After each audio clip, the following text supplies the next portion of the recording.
Hello बच्चों, तो आज हम लोग देखने वाले हैं electric potential due to a dipole. यानी ये क्या चीज़ होता है, इसमें आपके दो कंडीशन होते हैं, एक होता है इंड ऑन पोजीशन और एक होता है साइड ऑन पोजीशन, जिसको आप एक्सियल लाइन और इक्वेटोरियल लाइन भी बोलते हैं। अब बच्चों ये जो आपका टॉपिक है बहुत ही इंपॉर्टेंट है, इसमें आपका न्यूमेरिकल क्वेश्चन बनता है। इससे पहले के जो आपके चैप्टर है बच्चों पढ़ा दिए गए हैं, यहाँ पे आपको आई टैब बटन एक मिल रहा होगा, आप जाके वहाँ पे देख सकते हैं और ऐसे ही आप पढ़ते रहिए, सुकून से पढ़िए, इत्मीनान से पढ़िए, क्योंकि हम लोग चल रहे हैं अनंत से भी आगे। तो बच्चों यहाँ पे आपके सामने टॉपिक क्या है, electric potential due to electric dipole.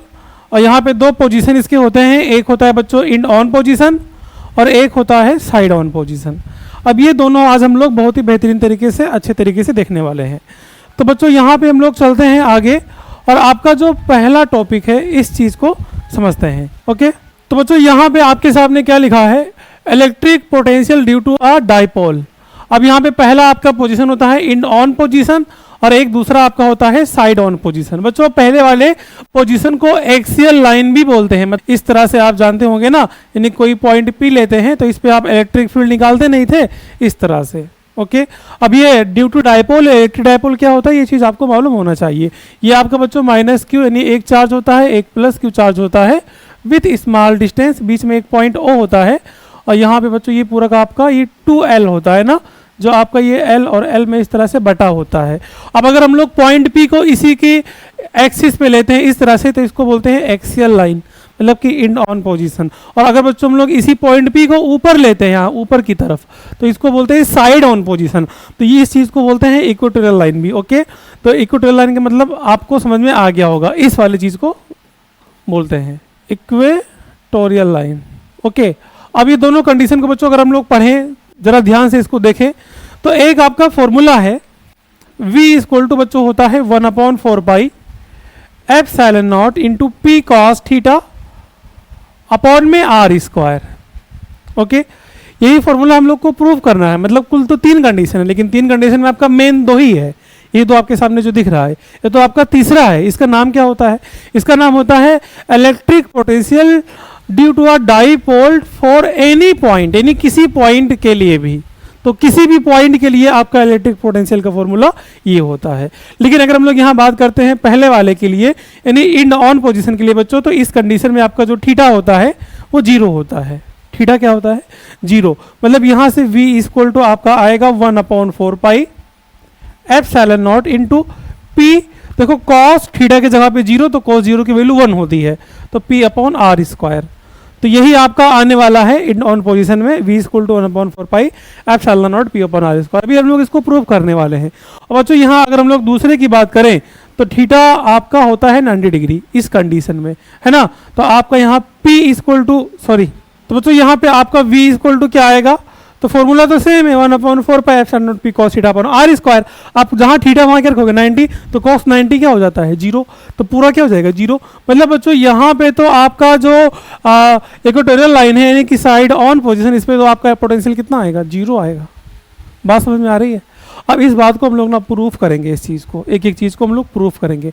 तो आपके सामने पहला है इंड ऑन पोजीशन, और किसकी वजह से, डाइपोल की वजह से। तो बच्चों यहाँ पे आपको एक पॉइंट ए लेना है जिसपे आपका चार्ज होगा माइनस क्यू, और बच्चों यहाँ पे आपको एक पॉइंट बी लेना है जिसपे चार्ज होगा प्लस क्यू, और इन दोनों के बीच का स्मॉल डिस्टेंस जो कितना होता है बच्चों 2L होता है। और ये 2L आपका ना एक मिडिल पॉइंट O होता है, जो इस तरह से यानी L और L इस तरह से पूरा ये बटा होता है ना। अब यहाँ पे हम लोग को किसी पॉइंट P पे इलेक्ट्रिक पोटेंशियल निकालना है, तो यहाँ से इसका डिस्टेंस आप लोग लिख लो, और O से लेके जो P का डिस्टेंस है, यानी जो बच्चों यहाँ पे इलेक्ट्रिक डाइपोल का ओरिजिन होता है, मेन पॉइंट होता है, मिडिल पॉइंट होता है, वहाँ से डिस्टेंस मापी जाती है किसी पॉइंट P के लिए। तो यहाँ पे O से लेके बच्चों और P तक का जो डिस्टेंस है इसको आप लोग को मानना है R। कितना मानना है R, इतना ठीक है। अब जब हम लोग माइनस Q की वजह से इस पॉइंट P पे इलेक्ट्रिक पोटेंशियल निकालेंगे तो यहाँ का डिस्टेंस चाहिए, है ना। तो माइनस Q से लेके P का डिस्टेंस, तो जरा ध्यान से देखना कि माइनस Q मतलब पॉइंट A से लेके O आपका L है और O से लेके P आपका R है। तो A से लेके P मतलब बच्चों देखो ध्यान से, A से लेके P डिस्टेंस हम लोग को चाहिए ना। तो क्या मैं A से लेके P को AO प्लस OP, है ना, AO प्लस OP बोल सकता हूँ। अब ए ओ कितना है, एल है, और प्लस ओ पी कितना है, ओ से लेके पी आर है। अब इसको आर प्लस एल बोलो आप लोग, चाहे एल प्लस आर बोलो, ठीक है। तो आपको आई थिंक ये जो डिस्टेंस है पूरा A P R plus L समझ में आ गया होगा। अब हम लोग को डिस्टेंस चाहिए, देखो प्लस क्यू की वजह से पॉइंट पी पे इलेक्ट्रिक पोटेंशियल, तो हम लोग को डिस्टेंस चाहिए बी से लेके पी तक का डिस्टेंस। तो बच्चों यहाँ से लेके यानी पी का डिस्टेंस कितना होगा, तो जरा ध्यान से देखना कि ओ से लेके पी पूरा आर है, और अगर हम लोग इस पूरे में ये एल जो दिख रहा है माइनस कर दें तो जो आपका बीपी है ये निकल आएगा, है ना। समझ में आ रही बात ना, मतलब पूरे ओपी में से ओ भी हम लोग माइनस कर देंगे तो आपका जो बीपी डिस्टेंस है ये निकल आएगा। अब पूरा ओपी आपका आर है और पूरा ओबी आपका एल है, मतलब ये आर माइनस एल होगा। तो ये आपका जो डिस्टेंस बी से लेके पी का वो निकल आएगा। इतना फिगर बच्चों आप लोग को आना चाहिए। तो इतना बात आपको समझ में आया। तो जरा ध्यान से देखना आप लोग कि पहला जो मैं बात लिखूंगा यहाँ पे कि इलेक्ट्रिक पोटेंशियल जिसको मैं V1 बोल दे रहा हूं due to minus Q charge, okay. Minus Q charge की वजह से पॉइंट पी पर इलेक्ट्रिक पोटेंशियल हम लोग इसको निकालने वाले हैं, तो इसको मैं V1 बोल दे रहा हूं। तो बच्चों यहाँ पे V1 इक्वल टू क्या हो जाएगा, अब V इक्वल टू फॉर्मूला होता है ना कि electric potential due to a point charge, तो वो बच्चों फॉर्मूला कितना होता है ये आपको पहले से भी मालूम होगा, 1/4 pi epsilon naught into Q upon में आर, यही तो होता है ना। तो हम लोग यही फॉर्मूला यहाँ पे यूज करेंगे। तो 1/4 पाई एप्सिलॉन नॉट इंटू, अब ये माइनस क्यू चार्ज है तो माइनस क्यू, और अपॉन में बीच का डिस्टेंस ना, तो ए से लेके पी का डिस्टेंस वो आर प्लस एल है, तो ये आपका हो जाएगा बच्चों आर प्लस एल। इसको आप लोग इक्वेशन फर्स्ट मान लो। बताओ इतना ठीक है। अब अगर इतना आपको समझ में आ गया तो अगली बात सुनो, इलेक्ट्रिक पोटेंशियल यानी मैं यहां V2 की बात कर रहा हूं due two plus Q charge, है ना, दूसरे वाले चार्ज की बात चल रही है। तो V2 इक्वल टू बच्चों क्या आएगा, 1/4 pi epsilon naught into plus Q, और अपॉन में देखो प्लस क्यू से लेके पी का डिस्टेंस कितना है, आर माइनस एल है, तो ये आपका हो जाएगा बच्चों आर माइनस एल। ये आपका हो गया इक्वेशन नंबर सेकेंड, ओके। अब हम लोग को उसी पॉइंट पी पे निकालना पड़ेगा टोटल इलेक्ट्रिक पोटेंशियल। तो उसी पॉइंट पी पर जो आपका टोटल इलेक्ट्रिक पोटेंशियल वो क्या होगा, आप इसको टोटल इलेक्ट्रिक पोटेंशियल भी बोल सकते हो या नेट इलेक्ट्रिक पोटेंशियल आप लोग बोल सकते हैं। तो मान लो कि जो टोटल इलेक्ट्रिक पोटेंशियल बच्चों है वो V है, क्या मान लें उसको V, तो V इक्वल टू यहाँ पे V1 और प्लस V2 यही बनेगा।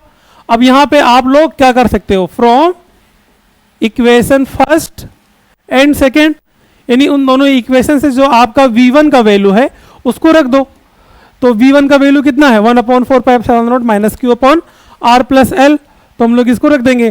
तो 1/4 pi epsilon naught minus Q upon में आर प्लस एल, और प्लस V2 की वैल्यू यहाँ पे आपके सामने लिखा है 1/4 pi epsilon naught Q upon R minus L, okay. अब इतना आपको आई थिंक समझ में आ गया होगा। अब देखो इन दोनों में आपको ना Q/4 pi epsilon not Q/4 pi epsilon not common दिख रहा है ना, तो यहाँ से आप लोग इन दोनों को कॉमन निकाल सकते हो, यानी Q अपॉन में 4 पाई एप्सिलॉन नॉट कॉमन, तो अंदर यहाँ पे देखो -1 बचेगा ना, ये माइनस के साथ में -1 अपॉन में आर प्लस एल, और ये प्लस ये आपका Q और ये इतना कॉमन निकल गया ना, तो अंदर यहाँ पे 1/r माइनस एल इतना बच गया। बताओ, आई होप इतना आपको समझ में आ रहा होगा। अब हम लोग बच्चों यहाँ पे क्या करेंगे, क्रॉस मल्टीप्लाई कराएंगे, मतलब इसका इसमें मल्टीप्लाई, इसका इसमें मल्टीप्लाई। और जब हम लोग बच्चों यहाँ मल्टीप्लाई कराएंगे इन दोनों का आपस में कुछ इस तरह से, तो बताओ यहाँ पे कितना आएगा, V equal to Q/4 pi epsilon naught, multiply यहाँ पे हम लोग करा रहे हैं, मतलब r माइनस एल का इसमें 1 में मल्टीप्लाई कराएंगे बच्चों, तो माइनस में r माइनस एल आएगा, क्योंकि माइनस लगा है ना बगल में यहाँ प्लस, और ये r प्लस एल का इसमें मल्टीप्लाई कराएंगे तो r प्लस 1 जा r प्लस एल है ना, l है मतलब, और अपॉन में फिर आमने सामने मल्टीप्लाई कराएंगे तो r प्लस एल एक ब्रैकेट में और एक ब्रैकेट में r माइनस एल, ओके। अब यहाँ पे आप इसको कुछ इस तरह से लिखोगे कि v equal to Q upon 4 pi epsilon naught. देखो माइनस आर और माइनस माइनस प्लस एल, और ये प्लस आर और ये प्लस एल, और आप ना इन दोनों को देखो, एक ब्रैकेट में a प्लस भी, एक ब्रैकेट में a माइनस भी, मतलब R square minus L square, इस तरह से एक फॉर्मूला बन जाएगा, है ना। इतना समझ में आ रहा है आपको। अब यहाँ से देखो r से r कट जाएगा, ये l l टू l हो जाएगा, तो मैं क्या इस तरह से नहीं 1/4 पाई एप्सिलॉन नॉट इस q को अंदर भेज दूं, यानी q into L plus L two L ना, और अपॉन में बच्चों R square minus L square. अब जरा ध्यान से देखना आप लोग कि अगर आपका l लेस देन r हो जाए, मतलब कि जो आपका l डिस्टेंस है ये बहुत ही छोटा हो जाए, बहुत ही कम हो जाए, मतलब एकदम r के करीब पहुंच जाए, तो आपका l क्या होगा, नेग्लेक्ट हो जाएगा, मतलब यहां बच्चों सिर्फ आपका बचेगा r। तो v equal to 1/4 pi epsilon naught into q into 2l क्या होता है, p होता है, इलेक्ट्रिक डायपोल, और अपॉन में यहां बचेगा बच्चों r स्क्वायर, l तो आपका यहां से गायब हो गया। तो आपके सामने जो ये बेहतरीन सा फॉर्मूला दिख रहा है, इसका यूज आपके न्यूमेरिकल क्वेश्चन में होगा, यानी जब आपको सॉल्व कराया जाएगा, और ये चीज़ आप अच्छे तरीके से देख लेना, क्योंकि ये आपके बोर्ड एग्जाम में कई बार पूछा गया है। ओके, तो हम लोग नेक्स्ट आगे बढ़ते हैं, और यहाँ पे जो इसका अगला पोजीशन है इसको समझते हैं। अब ये सेम आपने इसको पहले भी पढ़ चुका है ना।